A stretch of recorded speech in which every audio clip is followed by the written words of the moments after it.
लड़कियों को बचपन से ही सजने संवरने का शौक़ दे दिया जाता है। जेनेटिक कहिए या खून में, परवरिश में ही डाल दिया जाता है। उन्हें सुंदर दिखने के लिए, शादी करने के लिए उन्हें सुंदर दिखना ज़रूरी है।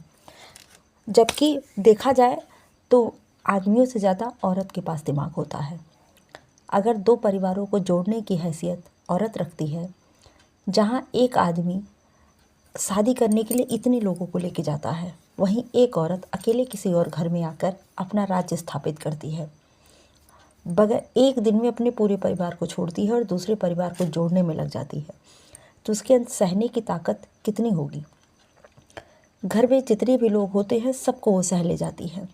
तो अगर वही औरत कमाने के लिए बाहर निकले और अपने जीवन के लिए सोचे, ये सजना संवरना छोड़कर अपने कमाने के लिए सोचे और कमाए, तो क्या परिवार को इतना समय दे पाएगी जितना समय वो परिवार को देती है। लोगों को लगता है कि सब कुछ फ्री में मिल रहा है।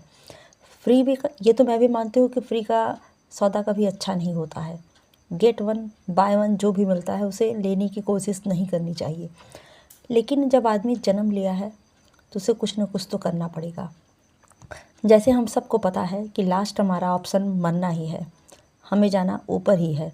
लेकिन क्या हम अपनी दिनचर्या को भूल पाते हैं?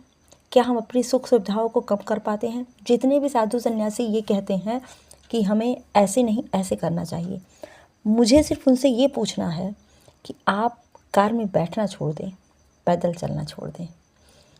आप कार का इस्तेमाल ना करें, पैदल चलें। जितनी भी सुख सुविधा आप अपने लिए, जितने भी महंगे महंगे जैकेट आप पहन रहे हैं, उन्हें छोड़कर एक नॉर्मल सी ज़िंदगी जिए।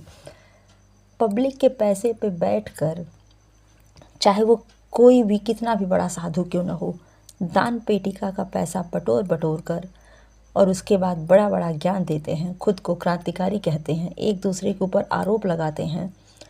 आपकी जिसमें निष्ठा है आप करिए, बाखूबी करिए। लेकिन एक औरत पे कमेंट मारना कि वो फ्री का खाती है, जब उसने पैदा फ्री में नहीं किया है तो खाएगी कैसे फ्री का। अगर औरतें हो ही ना, तो जितने साधु इंस्टाग्राम पे आज तैर रहे हैं, व्हाट्सएप पे तैर रहे हैं और यूट्यूब पे तैर के जो पैसे बटोर रहे हैं, इनका क्या होता।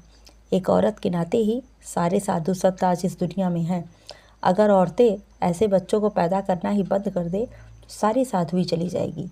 लेकिन औरतों को भी समझना पड़ेगा कि बच्चों को कैसे संस्कार दिए जाएं, पैसे का लालच न दिया जाए जिससे वो साधु ना बने और ना ही साधु बने, ना ही साधु के लोभ में लड़कियों के साथ गलत करें।